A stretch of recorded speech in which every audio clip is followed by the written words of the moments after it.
Hello everyone and welcome to Tel Tales.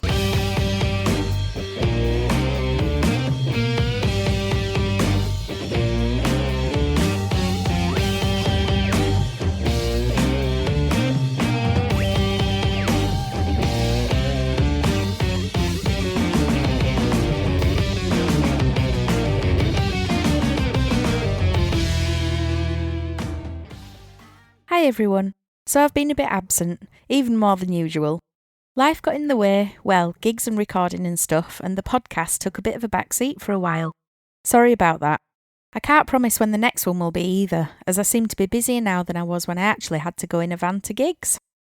So I wanted to do a podcast about something trivial, funny, and that would take everyone's mind off this horrible COVID-19 situation. But it was a bit tricky since that's all that anyone's talking about and it's so prevalent in everyone's everyday life. So I figured I'd grab the bull by the horns and tackle the COVID craziness. If I weren't writing this before 12 p.m, I'd even have a bottle of Corona for inspiration. Now, just to be clear, I'm not in any way making light of the situation because it's incredibly horrific, sad and tragic that people are ill or losing their lives to a horrible disease. But I think it'd make a pretty miserable podcast to just talk about how awful the situation is. So I'm looking at the situation and thinking about the things that some or all of us have done that lighten what's going on a bit. We can all hear about the horrendousness and sadness of this disease every time we turn on the TV. So I'd rather look at the bonkers things that's happening at the moment.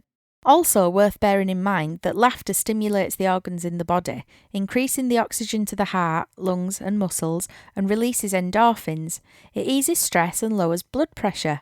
So I think we all need a little bit of light in this terrible situation. Like the word unprecedented.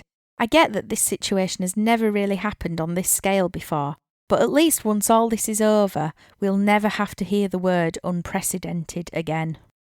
Nope, I'm not a fortune teller.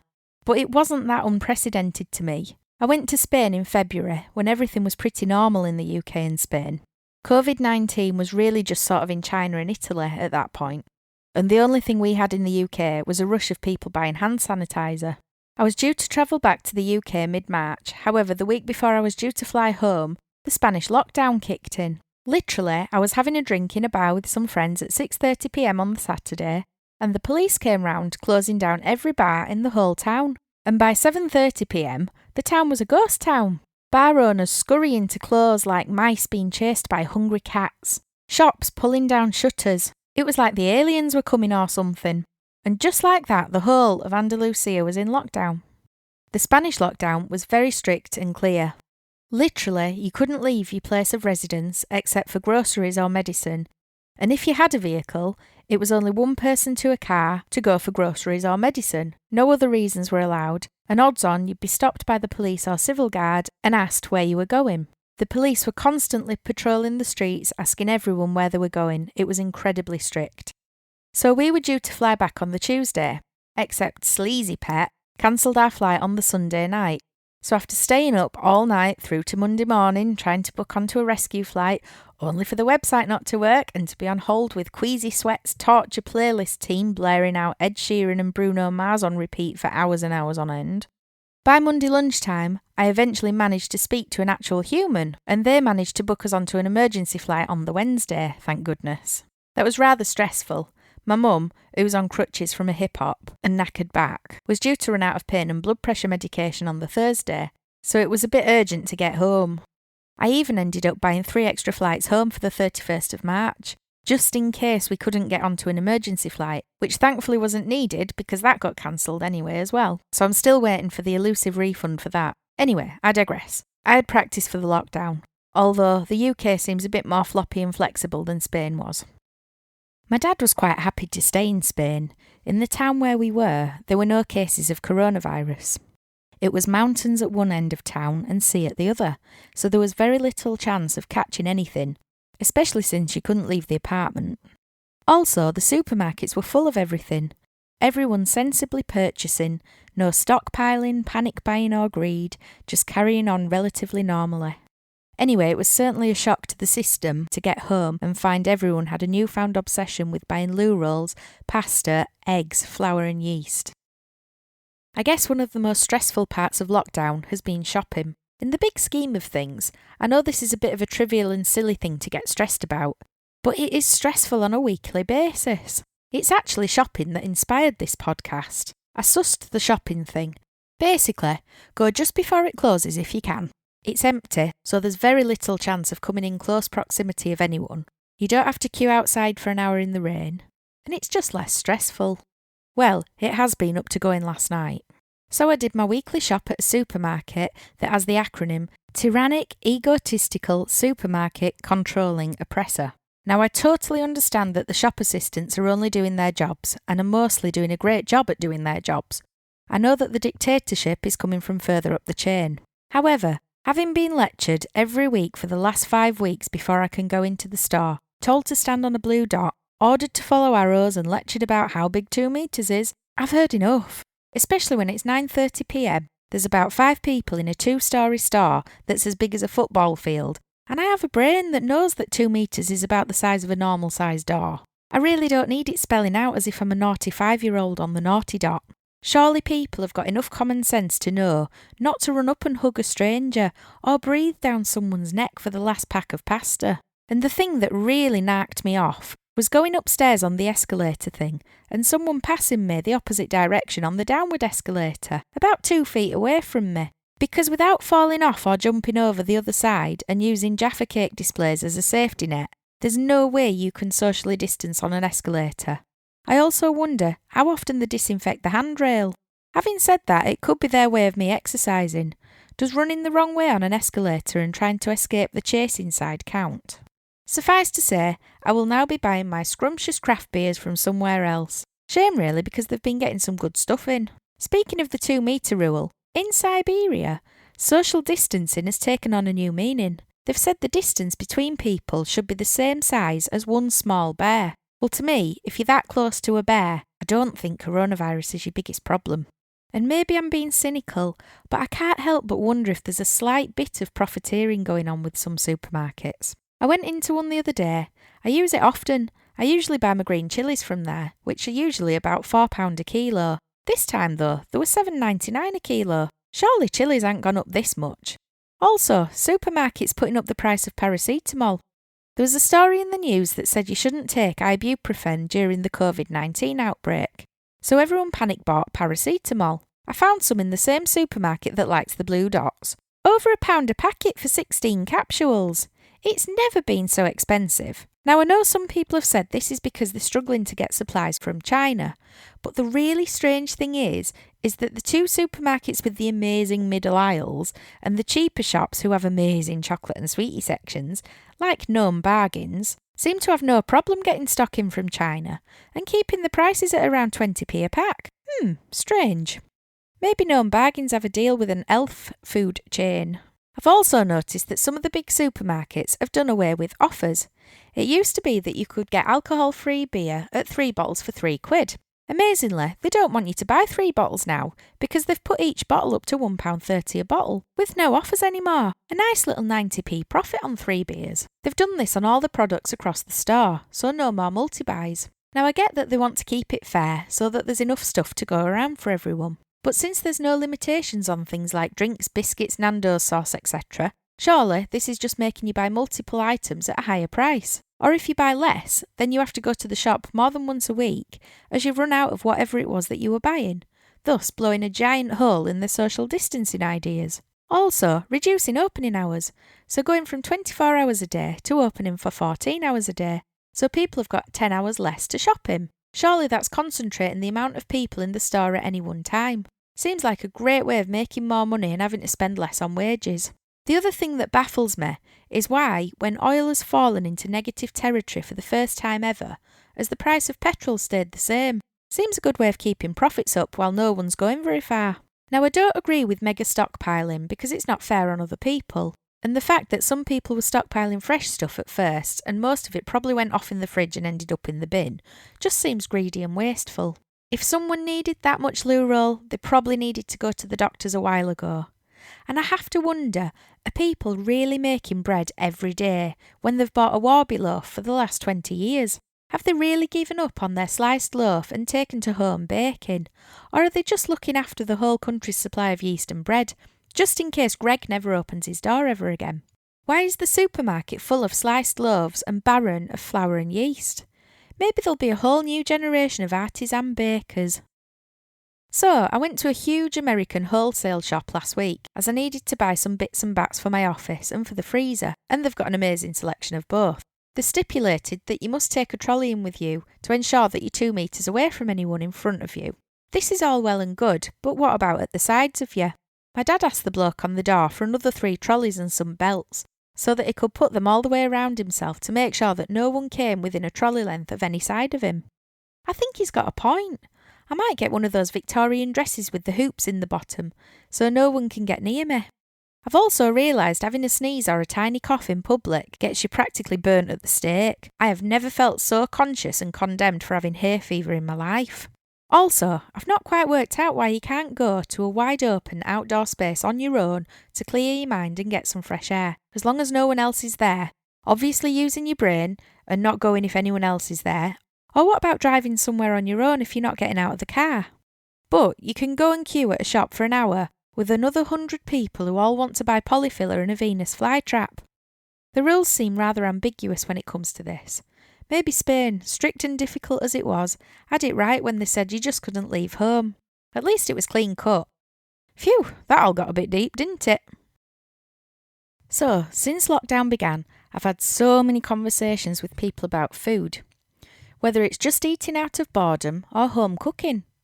I guess having time to cook properly is one of the perks of lockdown. I've taken to learning how to cook takeaway style, Chinese, Indian and pizza. This is fab. The food tastes great and we're having home away every night, which tastes amazing.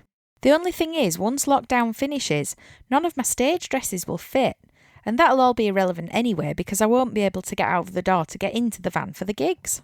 So I guess to counteract the cooking, exercise has become all the more important. There are 2 types of people. The type that think, I finally have a reason why I can't go to the gym. And the other one, quick, I must dig out my old bike out of the garage and use it as an excuse to get out and about. I've never seen so many bicycles out and about near where I live. It's like January in the gym round here. And how many of you have jumped around your living room like a cat on hot coals to Joe Wicks dressed as Spider-Man? I'm just so glad that I've got a concrete floor. Also, has anyone thought of renting the dog out? I reckon people would pay to walk a dog if it meant that they had a reason to get out and about. The bigger the dog, the higher the rental fee, because they need to walk it further. Although, the bigger the dog, the bigger the... So maybe that's not a privilege worth paying for. So social distancing has meant that we've had to find other ways to be with people, whether that's phone calls, beers over video calls, or the good old carrier pigeon. We're having to get creative with our social connections. There's good things and bad things about this. The bad bit is being separate from people you would normally love to spend a lot of time with, having to look at a pixelated video version of them that freezes into a hilarious pose every time the internet fails. Also, not being able to steal a sip of their craft beer to taste it. But then the part to be grateful about is that in this day and age we've got the technology to be able to do the internet meetups. Plus, keeping in touch with people that we haven't seen for years seems a lot more frequent. I think the whole country is missing some of the lovely social places we used to go to, i.e. pubs, restaurants, cafes. I do worry for these places, as the lack of income for months on end is certainly no good for them. And I really feel for any of the places that become a financial casualty of this situation. Thankfully, a lot of pubs and restaurants are adapting and operating a takeaway or delivery service. This could be the new way for a while, so we need to support those places, even if it means having a beer in every room of your house and calling it a pub crawl. I think it's so important to adapt, as things could be very different for quite a while. Even when things are allowed to open again, it could take a while before people start going out frequently. This also applies to gigs and venues.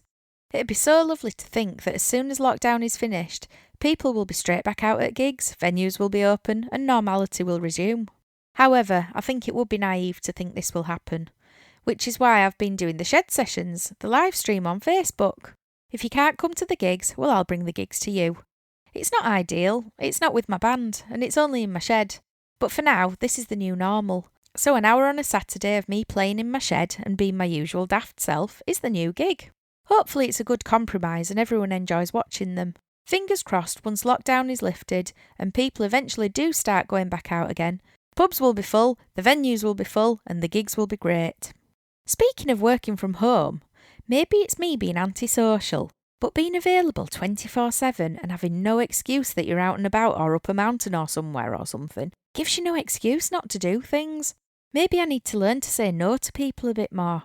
And the upside of working from home, you can slum around in your onesie all day. You can drink as much herbal tea and coffee as you like, eat lunch and Maltesers whenever you fancy. You can have music on and candles, even have a beer if you like, since it's 5 o'clock somewhere.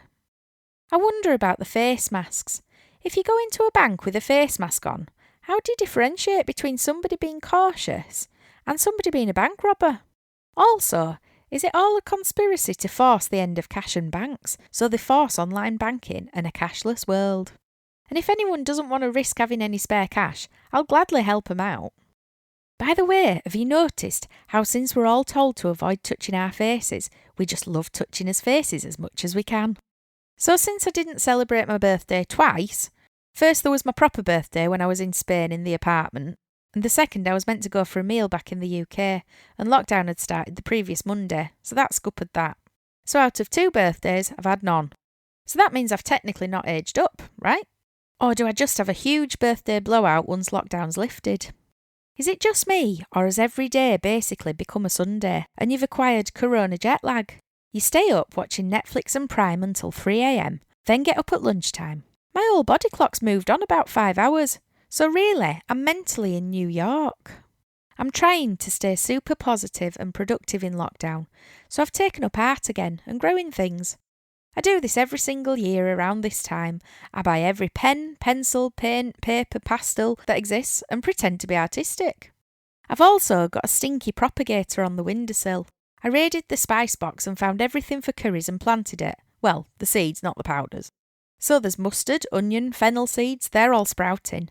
The coriander and chillies ain't done a thing. But I'm being patient. Speaking of sprouting, hair. It's a very relevant topic. Dad looks like an ageing hippie crossed with James May. It could be one and the same, I suppose. He's not having his hair cut, and I'm not colouring mine, so I look like an inverted Guinness. And I've found a few silver ones chucked in to my horror. Also, shaving. What's the point? Who else's legs are getting a bit foresty? But really, if no one's seeing them, what's the point of getting all the shaving cuts? Did you know in North Korea there are only 15 hairstyle options, and if you don't choose one of the 15, you get a fine or go to jail? I wonder how many different styles there'll be in the UK during lockdown. I read an article that Poundland has had record £1 pregnancy test sales during lockdown. I wonder if there'll be a baby boom in 9 months' time, and then in 2033 we'll have the year of the quarantines. Also, you know celebrities call the kids after where they were conceived. You know, Paris, Brooklyn. I were nearly pately Bridget McGregor. Maybe all these babies will be called Quarantine. Interesting fact. So Disney made a film a few years ago called Tangled. Basically, it was Rapunzel for all of us that are above the age of 10. So the princess gets locked in a tower, hair grows super long, not dissimilar to the current situation, really. Anyway, guess what the kingdom is called? Corona. Spooky, eh? So from the fairy tales to the utter ridiculous, injecting disinfectant. Maybe Trump's scriptwriters meant to put that it was for the domestic market, but predictive text kicked in and he read it as the domestos market. Also, burning 5G masts. Seriously, what on earth is the world coming to? I hope this podcast has made you chuckle a bit and taken your mind off everything for a few minutes. Remember, this won't go on forever, and once it's all over, we'll all appreciate freedom, gigs, friends, pubs, shopping without hassle, grubby, smelly, packed-out trains, slimming world, so much more than we did before.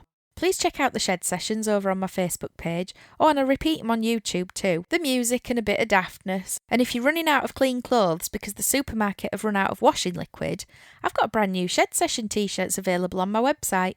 Take care, look after yourselves and stay safe, and see you soon.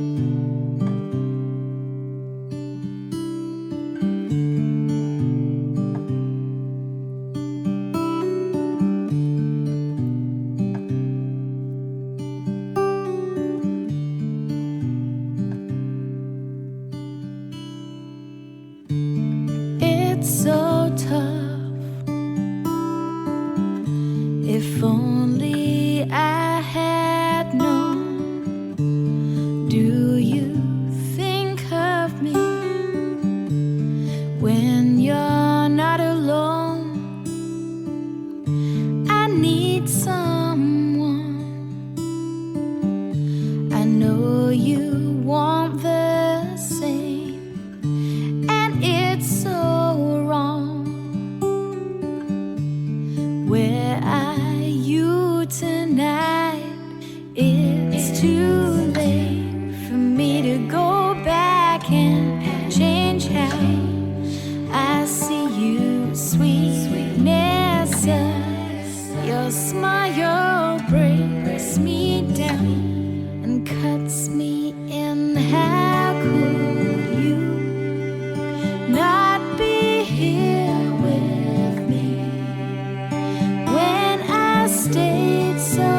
I can't let go.